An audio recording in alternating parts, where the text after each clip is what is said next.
Surabaya, sekitaran tahun 2016. Semesta memang telah mengirimkanmu untukku. Tapi sayang, kita adalah rasa yang tepat di waktu yang salah. Begitulah kira-kira gambaran perasaan Bu Kiki pada Puput, anak majikannya yang sudah dianggap sebagai anaknya sendiri. Saat itu, dalam pikirannya, bagaimana bisa anaknya dapat menerima ibunya jika ibunya sendiri tidak bisa menerima kehadiran anaknya. Tidak pernah meluangkan waktu untuk buah hatinya, terlalu sibuk dengan urusannya sendiri. Sama sekali tidak mau bertanya tentang apa yang sedang anaknya rasakan. Setidaknya sesekali bertanya tentang apa kemauan anaknya. Bu Kiki di sini juga yakin bahwa uang bukanlah menjadi kebutuhan utama bagi Puput, melainkan yang ia butuhkan adalah pelukan dan kasih sayang. Sedangkan ibu kandungnya sendiri justru malah lebih menuangkan kasih sayangnya kepada kekasih barunya daripada diberikan ke anaknya sendiri. Di sisi lain, sang ibu juga selalu sibuk menuntut Puput untuk selalu berprestasi. Tapi dari hal kecil tentang anaknya saja, si ibu ini tidak pernah memperdulikannya. Apakah semua itu sudah adil untuk Puput? Sedangkan Puput itu adalah darah dagingnya sendiri. Dan jauh sebelum ada kekasihnya, Puputlah yang sudah hadir di dalam hidupnya. Saat dikasuh Bu Kiki, Puput mendapatkan rasa kasih sayang yang selama ini tak ia dapatkan dari sang ibu. Hal inilah yang membuat sikap Puput menjadi berbeda pada ibunya. Melihat gelagat yang tidak baik itu, Bu Fira pun seketika langsung memecat Bu Kiki dan tidak mengizinkan lagi Bu Kiki untuk bertemu dengan Puput. Saat itu Bu Kiki sadar bahwa beliau hanyalah seorang pengasuh, bukanlah merupakan ibu kandung Puput. Dia pun tak punya kuasa untuk tetap berada di dekat Puput. Padahal bagi Bu Kiki, Puput sudah selayaknya seperti anaknya sendiri. Beliau asuh dan besarkan Puput dengan kasih sayang yang tulus. Malahan pada beberapa bulan belakangan, gaji yang beliau terima dari Bu Fira selalu Bu Kiki belikan untuk segala macam kebutuhan Puput. Setelah pemecatannya, beredarlah kabar jika Puput telah dipindahkan ke rumah neneknya. Bahkan kabarnya lagi, Puput pun juga sudah dipindahkan sekolah. Disinilah Bu Kiki mengalami kesulitan untuk bertemu kembali dengan Puput. Jika sebelumnya Puput masih bisa mencuri-curi kesempatan untuk bertemu dengan Bu Kiki, namun sejak Puput pindah, semuanya berubah.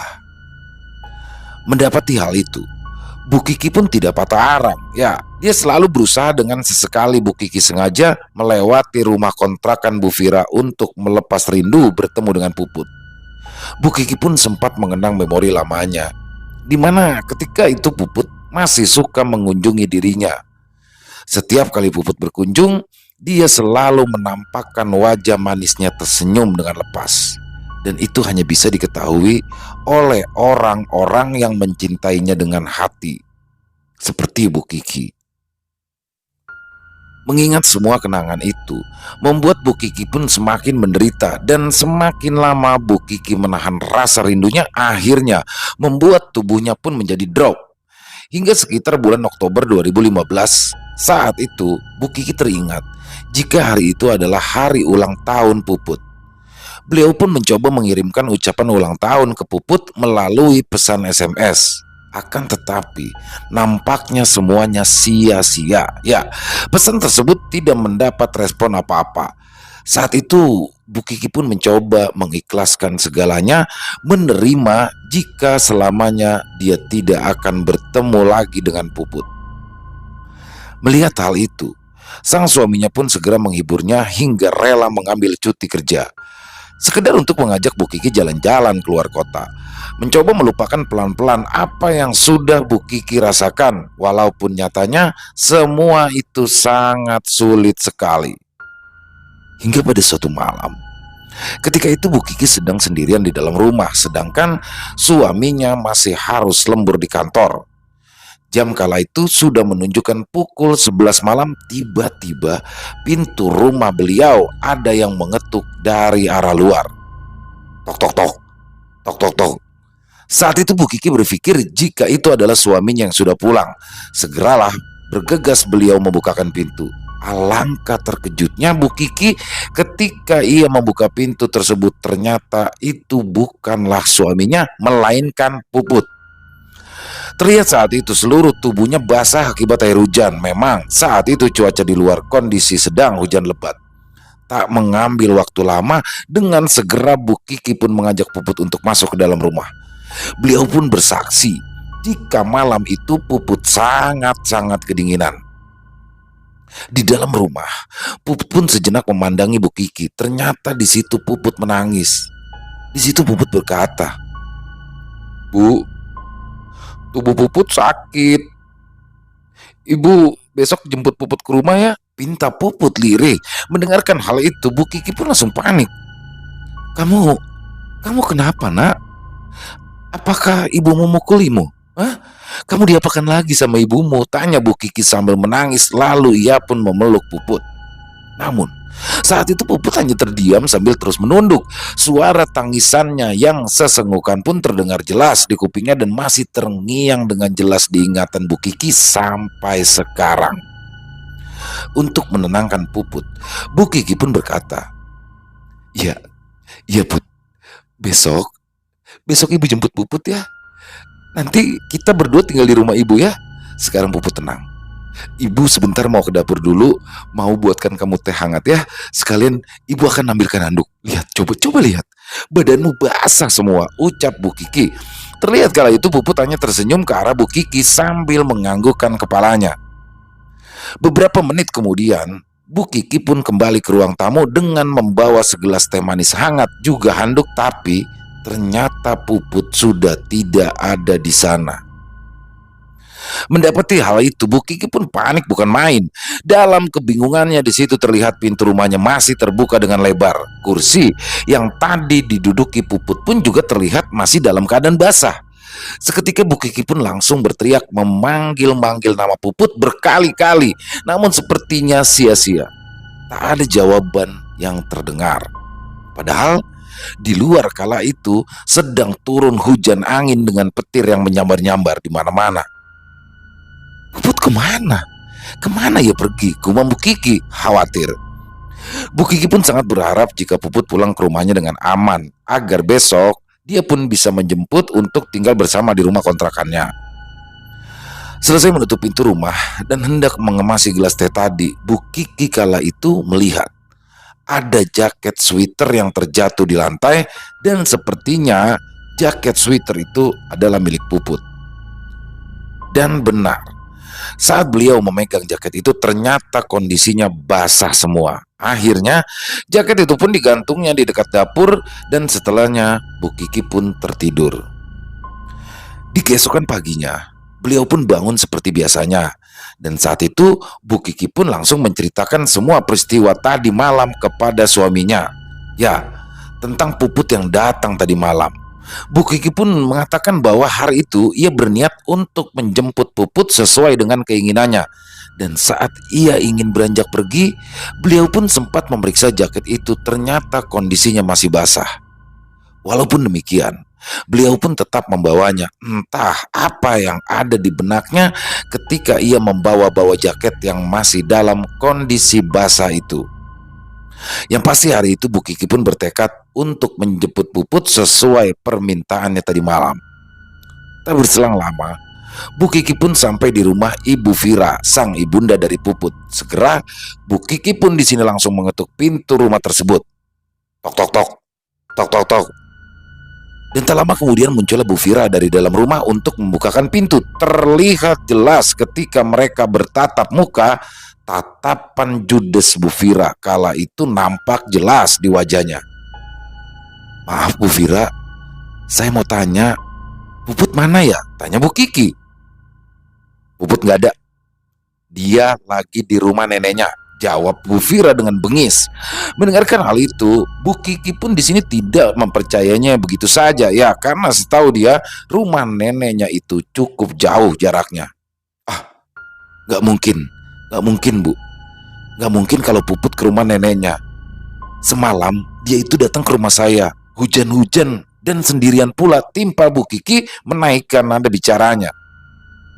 Mendengarkan perkataan Bu Kiki, seketika ekspresi Bu Vira pun menjadi aneh. Ya, seperti orang yang sangat ketakutan dan seakan-akan ingin terus menghindar. Sebenarnya di sini Bu Kiki sudah menyadari akan keanehan dari Bu Vira, tapi saat itu Bu Kiki pun memilih untuk bersikap biasa saja. Ketika ingin menutup pintu, tangan Bu Kiki buru-buru menahan daun pintu tersebut. Tunggu, tunggu dulu Bu Vira. Kalau ibu nggak percaya Puput semalam ada di rumah saya, ini jaket sweater yang Puput pakai semalam tertinggal di rumah saya. Titip salam untuk Puput ya Bu. Bilangin ke dia kalau hari ini saya sudah memenuhi janji saya tadi malam. Ucap Bu Kiki jelas kepada Bu Vira. Mendapati hal itu, Bu Vira yang kala itu juga melihat jaket Puput ada di tangan Bu Kiki menjadi semakin aneh. Jaket itu pun langsung direbutnya dan segera Bu Vira menutup kembali pintu rumahnya. Bu Kiki di sini bersaksi jika di situ beliau tidak sengaja mendengar Bu Vira seperti berteriak lalu menangis dengan histeris. Seperti ada yang aneh dengan kondisi Bu Vira di saat itu. Akan tetapi, Bu Kiki di sini memutuskan untuk tidak ikut campur karena beliau merasa khawatir jika beliau ikut campur nantinya, maka Bu Vira akan lebih menyakiti Puput.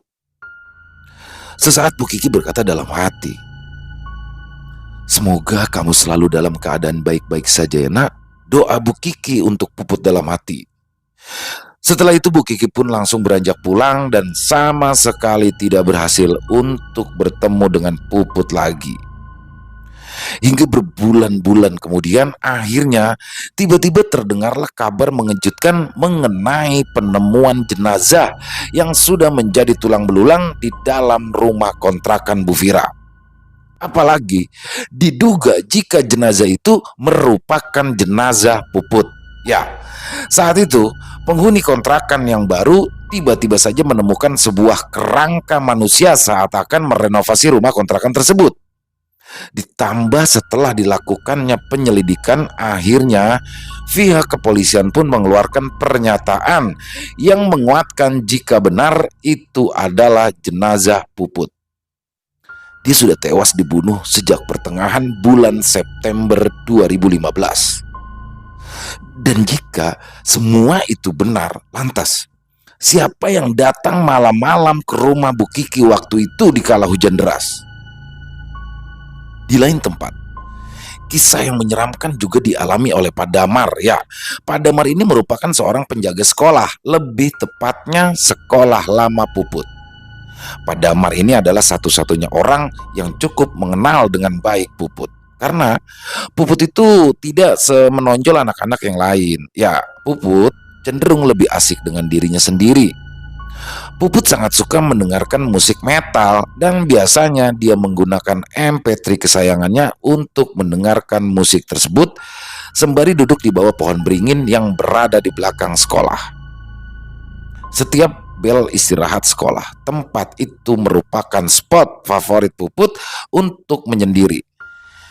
Melihat hal itu, Pak Damar pun selalu mencoba untuk menemani Puput dan mengajak Puput makan bareng di halaman belakang karena kebetulan di sanalah kantor Pak Damar berada sekaligus menjadi mes beliau. Di hari terakhirnya, sebelum Puput menghilang dan tak pernah nampak lagi di sekolah, Pak Damar kala itu sempat berbincang-bincang dengan Puput. Tapi hari itu terlihat sekali jika Puput ini berbeda dari hari-hari biasanya. Kali itu dia nampak tersenyum lebar dan terlihat sangat-sangat ceria. Akan tetapi Pak Damar melihat ada yang aneh dengan anak ini.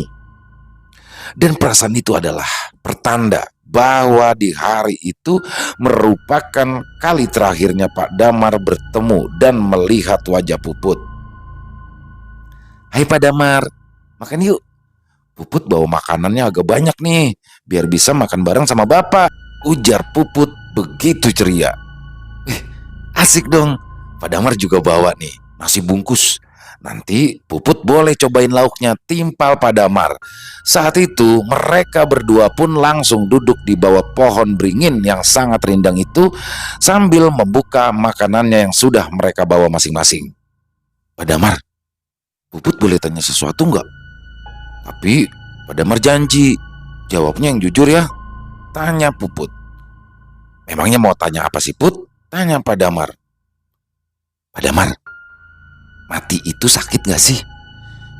Mendengar ucapan itu, Pak Damar pun terkejut bukan main. Mengapa anak sekecil Puput sudah bisa membicarakan tentang kematian? Pak Damar pun tak langsung menjawab pertanyaan dari Puput itu dan langsung menyuruhnya untuk segera menghabiskan makanannya. Setelah makan siang bersama itu, di hari-hari berikutnya Puput pun sudah tidak pernah kelihatan lagi. Pak Damar pun kini sering termenung seorang diri, apalagi bila dia tanpa sengaja melihat pohon beringin, tempat terakhir dia bertemu dengan Puput. Saat itu dalam lamunannya, bila mengingat pertanyaan terakhir dari Puput, seolah-olah saya masih belum percaya kenapa Puput harus melakukan perpisahan seperti ini. Seharusnya aku bisa lebih cepat tanggap saat itu. Tapi ya sudahlah, semua sudah terjadi, batin Pak Damar. Akhirnya, awal September ceria harus berubah menjadi kesunyian di dalam hidup Pak Damar. Sebab senyum Puput sudah tak bisa lagi beliau lihat. Terlebih, Pak Damar mendapati kabar yang mengejutkan jika Puput telah meninggal dunia dengan kondisi jenazahnya yang sangat memilukan. Tepatnya di bulan Juni tahun 2016, di mana jenazah Puput pun akhirnya ditemukan, ada satu kejadian menyeramkan yang Pak Damar lalui. Di mana kejadian itu membuatnya tidak lagi tidur di dalam area sekolah. Ya, Pak Damar takut jika harus bertemu dengan sosok arwah Puput. Entahlah, ketika Pak Damar melihat arwah Puput seperti ada dendam yang menyelimutinya. Arwahnya bergentayangan dengan rasa amarah kepada seseorang. Wujudnya pun juga terlihat sangat-sangat menyeramkan. Meskipun begitu, Pak Damar tahu jika sosok itu adalah sosok Puput. Gestur tubuh dan suaranya, Pak Damar di sini cukup mengenalinya dengan baik bahwa itu adalah sosok Puput. Tapi penampakannya tidak menunjukkan wajah manisnya. Sebaliknya, saat itu wujudnya terlihat seperti sosok kuntilanak. Bahkan di tubuhnya hampir tidak ada kulit lagi yang menempel. Semua nampak terkelupas, tak terbayang seperti apa wujudnya yang pasti sangat-sangat menyeramkan. Suatu malam, tepatnya di awal Oktober 2015, seperti biasanya Pak Damar selalu berpatroli dari ruangan demi ruangan. Bahkan gudang sekalipun tidak pernah Pak Damar lewati untuk diperiksa. Saat itu, ketika melintasi area di lantai 2, langkah kakinya pun terhenti di anak tangga yang paling atas. Di situ Pak Damar tiba-tiba saja mendengar sesuatu. Ya, seketika seperti suara seorang perempuan yang sedang bersenandung. Mendengarkan hal itu, Pak Damar pun langsung melihat ke arah jam tangannya. Dan ternyata jam kala itu sudah menunjukkan pukul 12 malam. "Ngapain Puput malam-malam datang ke sini?" gumam Pak Damar sambil menoleh ke arah lorong. Dan dari kejauhan saja Pak Damar sudah tahu jika itu pastinya suara Puput. Pak Damar pun mulai menyusuri lorong untuk menuju ke sumber suara tadi. Kelas-kelas yang berada di samping kirinya nampak semuanya sudah dalam keadaan gelap dan terlihat hening.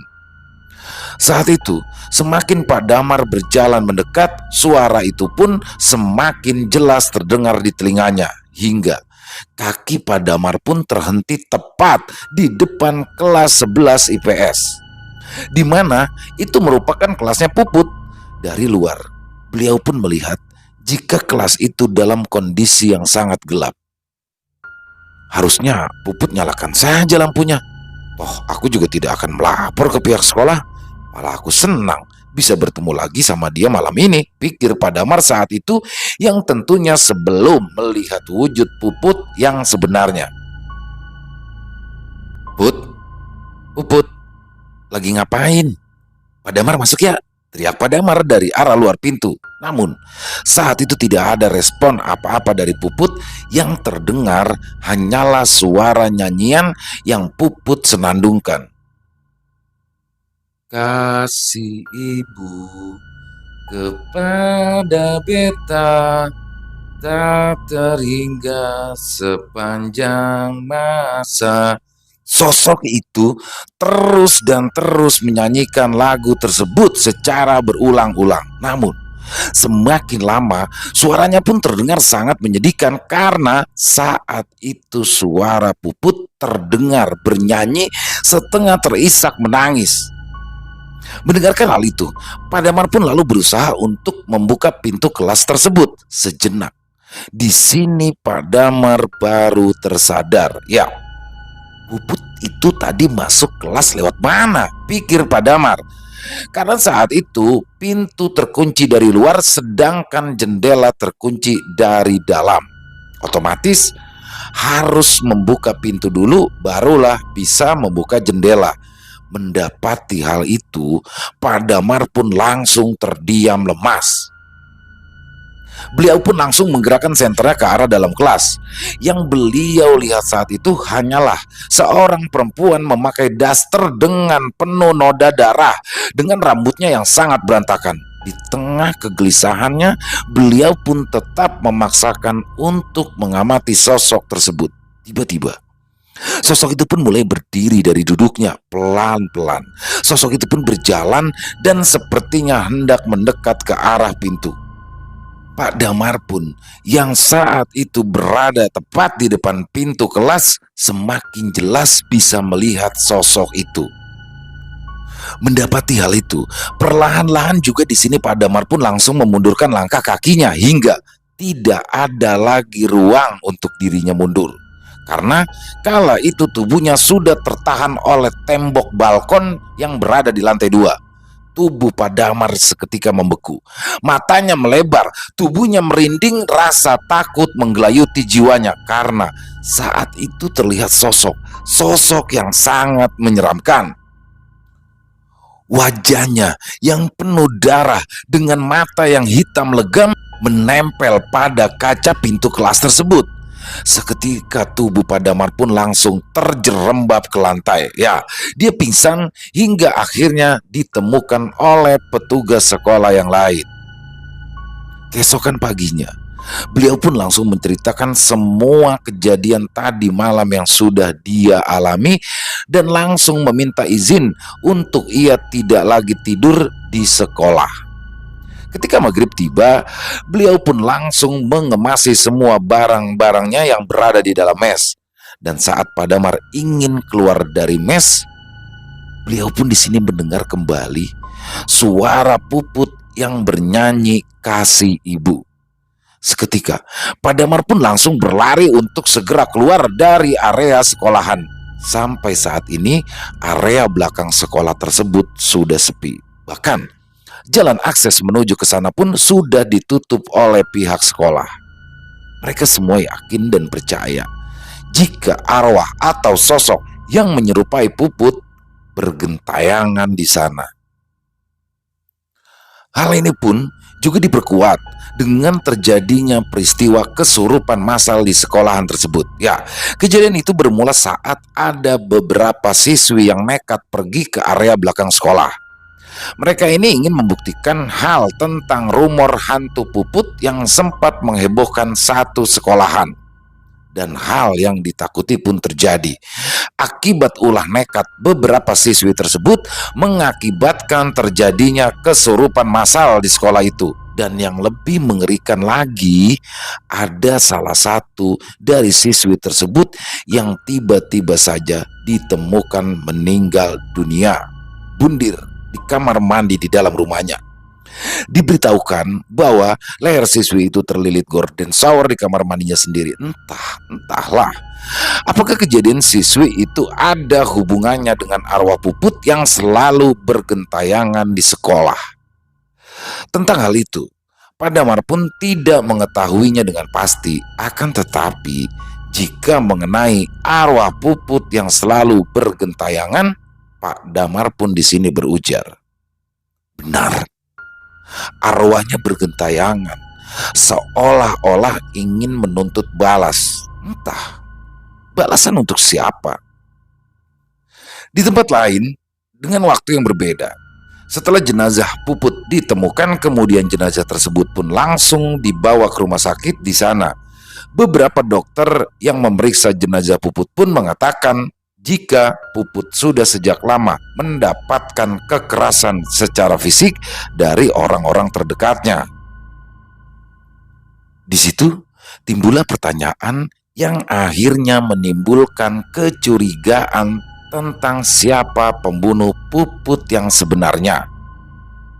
Karena hanya orang terdekatlah yang bisa melakukan kekerasan secara berkali-kali dalam rentang waktu yang cukup lama, dan sepertinya rutin hampir di setiap harinya Puput mengalami kekerasan tersebut. Kecurigaan pun ditujukan langsung kepada orang tua atau saudara yang satu rumah. Berhubung Puput hanya satu rumah dengan Ibu Vira, jadi kecurigaan polisi pun sepenuhnya mengarah kepada Ibu Vira. Dan setelah diperiksa, ternyata kekerasan terfatal sampai menyebabkan hilangnya nyawa Puput adalah adanya benturan benda keras di kepala Puput, karena dokter menemukan bahwa tengkorak bagian belakang jenazah Puput terdapat luka memar. Dari hasil pemeriksaan tersebut, polisi pun langsung bergegas segera melakukan penangkapan terhadap Bu Vira dengan mencoba mendatangi saudara dan kerabatnya. Saat itu, polisi ingin agar Bu Vira segera ditangkap agar bisa cepat mempertanggungjawabkan semua perbuatannya.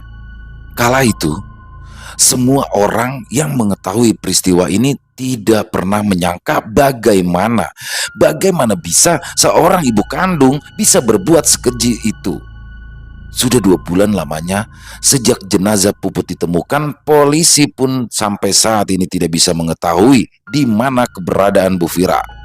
Hal itu pun menyebabkan kasus kematian Puput ditutup untuk sementara waktu, hingga akhirnya saat itu polisi pun mendapati laporan dari salah satu warga di Kampung Sawo, di mana orang ini mengabarkan bahwa terdapat mayat di sebuah rumah kontrakan di kampung tersebut. Saat itu si pelapor mengatakan jika sudah hampir 1 minggu lamanya warga mencium aroma tidak sedap dari sebuah rumah kontrakan. Sebuah rumah kontrakan yang sudah disewa oleh seorang janda, dan sudah hampir 3 bulan lamanya orang tersebut menempati rumah ini. Dalam kurun waktu 1 minggu itu, nampak rumah kontrakannya terlihat begitu gelap dan sepi. Warga awalnya mengira jika si penghuni ini sedang pergi ke desa, karena menurut tetangga di sampingnya bahwa si ibu ini berasal dari sebuah desa dan dia merantau ke kota untuk mengadu nasib. Semakin lama, warga yang tinggal di samping kontrakan tersebut pun sudah tidak tahan lagi dengan aroma busuk yang berasal dari dalam kontrakan sebelahnya. Warga pun lalu beramai-ramai mendatangi sang pemilik kontrakan yang tinggal di kampung sebelah. Mendapati hal itu, akhirnya si pemilik kontrakan pun bergegas mendatangi rumah kontrakannya dan berinisiatif untuk masuk memeriksa ke dalam rumah kontrakannya. Sebelumnya, sang pemilik kontrakan ini pun sudah menelpon ibu yang menyewa kontrakannya untuk meminta izin masuk ke dalam rumah. Namun saat itu panggilan teleponnya tidak mendapatkan jawaban dari sang ibu penyewa kontrakan. Dengan memakai kunci serep yang dibawanya, sang pemilik kontrakan pun langsung membuka pintu rumah tersebut. Dan setelah pintu terbuka, tiba-tiba sang pemilik kontrakan dikejutkan oleh penampakan sesosok mayat. Dan saat itu dia yakin jika mayat yang tergeletak itu adalah mayat si ibu yang sudah menyewa rumah kontrakannya. Sang pemilik kontrakan ini pun langsung lemas. Dia hanya diam dan berjalan ke arah rumah Pak RT untuk melaporkan hal tersebut. Dengan sigap, Pak RT pun langsung melaporkan kejadian penemuan mayat itu ke polisi, dan segeralah polisi mengamankan TKP. Di sini, pihak kepolisian seperti memiliki firasat jangan-jangan mayat ini adalah mayat Bu Vira yang selama ini sedang mereka cari-cari. Mulailah beberapa anggota kepolisian diarahkan ke TKP. Dan setibanya mereka di TKP, para polisi ini pun berterima kasih karena aparat kampung terlihat cukup membantu dalam mengamankan TKP. Hal itu terlihat ketika para polisi tiba, TKP kala itu masih dalam keadaan bersih. Ya, di situ nampak TKP aman dari sentuhan masyarakat. Polisi pun seketika langsung masuk ke dalam rumah kontrakan tersebut dan ternyata benar. Terlihat saat itu jenazahnya sudah hampir membusuk dan bau mayat pun sudah menyeruak ketika polisi baru pertama membuka pintu depan. Hal itu pun menyebabkan beberapa warga yang menyaksikan mengalami rasa mual dan langsung muntah-muntah di tempat. Tanpa membuang waktu lama, masuklah para polisian itu ke dalam rumah. Dan setelah diperiksa, tak ada tanda-tanda kekerasan ataupun tanda-tanda pembunuhan. Semua furnitur di dalam rumah itu tertata dengan rapi, tak juga ditemukan darah yang berceceran. Jenazahnya saat itu juga dalam posisi tidur di atas kasur. Saat itu, keadaan mayat wanita itu terlihat sudah hampir membusuk. Ketika diperiksa, mayat tersebut berjenis kelamin perempuan dan berumuran sekitar 40 tahun. Diketahui dia hidup seorang diri dan menurut informasi yang didapat, ibu ini pernah bekerja di sebuah pabrik kopi sebelum akhirnya mengundurkan diri lalu berjualan kue basah. Kemudian setelah diselidiki lebih lanjut, menurut tetangga di sebelahnya ternyata ibu ini pernah menikah dan juga memiliki seorang anak. Namun suaminya di sini memilih untuk menceraikannya, lalu anak semata wayang mereka dititipkan kepada orang tuanya. Entahlah. Namun ketika polisi bertanya dari mana asal desanya, ternyata desa asal ibu ini sama dengan desa Ibu Vira tinggal. Di situ pun juga ditemukan sebuah botol kecil dengan aroma yang sangat menyegar. Kemungkinan itu adalah botol racun, bisa disimpulkan jika si ibu ini bundir dengan cara meminum racun. Dan setelah beberapa pemeriksaan yang intensif, kemudian pihak kepolisian pun menemukan sesuatu. Ya, polisi menemukan sebuah surat di bawah bantal yang ada di sebelah mayat ini. Surat itu seperti pesan terakhir dari ibu ini. Suratnya berbunyi seperti ini. Tapi mama masih belum bisa terima kalau papa meninggalkan kita berdua demi perempuan lain. Mama juga masih belum terima kalau semua itu harus mama tanggung sendiri. Mulai dari semua kebutuhanmu dan semua kebutuhan rumah harus jadi tanggung jawab mama. Mama egois ya. Mama egois sama diri mama sendiri. Kenapa? Kenapa saat itu mama harus menganggap semua itu beban, padahal itu sudah jadi tanggung jawab mama. Maafin mama ya Put. Mama sudah tidak pernah memberimu kasih sayang. Mama terlalu sibuk sama Om Roni sampai mama melupakan kamu. Tapi di sisi lain, mama cemburu dengan kedekatanmu sama Bu Kiki. Mama sudah merampas kebahagiaan kamu, tapi mama tidak pernah berpikir untuk membuatmu bahagia ketika bersama mama. Kamu selalu diam setiap mama siksa. Diammu semakin membuat rasa bersalah mama menumpuk setiap malam. Tangismu mama dengar, tapi tubuh mama selalu menolak untuk memelukmu. Karena mama selalu menganggap kamulah penyebab papa meninggalkan kita hingga pertengkaran kita malam itu terjadi. Harusnya mama tidak melakukan itu, nak. Masa depanmu masih panjang. Tapi lagi-lagi, mama renggut itu darimu. Selama ini mama selalu dihantui rasa bersalah. Serumah dengan jasadmu, nak. Semakin lama jasadmu sudah berubah menjadi tulang. Sebenarnya mama tidak kuasa menahan tangis ketika melihat burung-burung itu memakan tubuhmu. Tapi mama takut. Puput, anak cantik mama, sekarang mama sadar. Sejauh apapun mama pergi dan mencoba hidup yang baru sebagai sosok Nia, Mama tetap tidak akan lepas dari rasa bersalah telah membunuhmu malam itu, nak. Percayalah. Semua itu mama lakukan secara tidak sengaja Karena mama dipengaruhi emosi dalam diri mama. Sampai mama gelap mata dan menghantamkan kepalamu menggunakan gas LPG. Percayalah, mama menyesal. Dan kini, mama sudah bertekad untuk menyusulmu. Mama akan berubah untuk kamu, nak. Mama akan menjadi seorang ibu yang baik untuk Puput. Semuanya belum terlambat kan? Kita mulai dari awal ya. Tunggu mama. Saat itu polisi yang membaca surat tersebut pun terlihat agak terharu. Disitulah polisi sangat yakin jika jenazah yang berada di depan mereka adalah Bu Fira. Ya, ibunda dari mendiang Puput, seseorang yang sudah mereka cari-cari selama ini. Baru di hari itulah polisi-polisi ini melihat wajah Bu Fira seperti apa. Sayangnya Bu Fira ditemukan dalam kondisi yang sudah tidak bernyawa, sehingga beliau pun tidak bisa mempertanggungjawabkan perbuatannya di dunia. Meskipun tidak bisa di dunia, tapi pertanggungjawaban di akhirat pastilah ada. Semua akan setimpal dengan apa yang Puput alami selama ini. Dan setelah selesai diperiksa, jenazah Bu Fira dan jenazah Puput pun dibawa pulang oleh pihak keluarga dan rencananya akan dimakamkan bersama. Namun terdapat kejadian aneh, di mana sepertinya jenazah Puput tidak berkenan jika makamnya kala itu disandingkan dengan kuburan mendiang ibunya. Hal itu terbukti saat setiap kali tanahnya digali, selalu saja tanah tersebut menutup kembali. Hingga akhirnya pihak keluarga pun memutuskan untuk memakamkan Puput jauh dari lokasi makam ibunya. Barulah jenazah Puput bisa dimakamkan dengan layak setelah posisi makamnya jauh dari makam ibunya. Dan bukan hanya itu, arwah mendiang Puput pun juga masih kerap menampakkan diri di bekas rumah kontrakan tersebut. Hebatnya, rumah kontrakan bekas mayat Puput ditemukan itu masih terus disewakan dan epiknya masih ada saja orang yang menyewa di sana. Semoga orang yang menyewa rumah kontrakan itu selalu dalam lindungan Allah.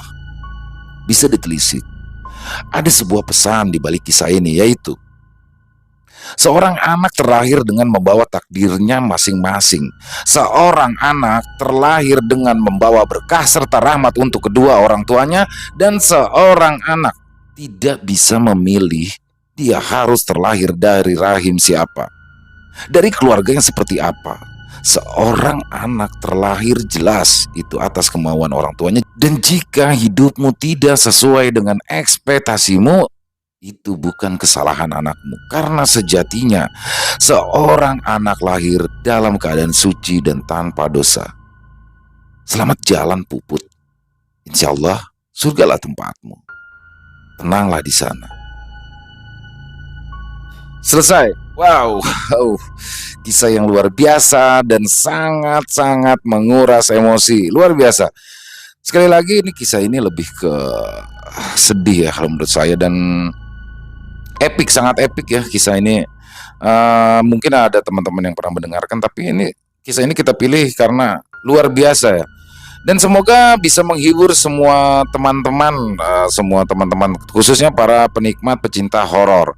Dan mungkin banyak hikmah yang bisa kita ambil dari kisah ini ya. Yang pertama dari, ya jelaslah, Bu Fira karena tekanan ekonomi, tekanan batin, sehingga dia melampiaskan kekecewaannya terhadap hidup ya setelah ditinggal suaminya dan keadaan ekonominya carut marut. Maka dia melampiaskan emosinya itu kepada anak kandungnya sendiri.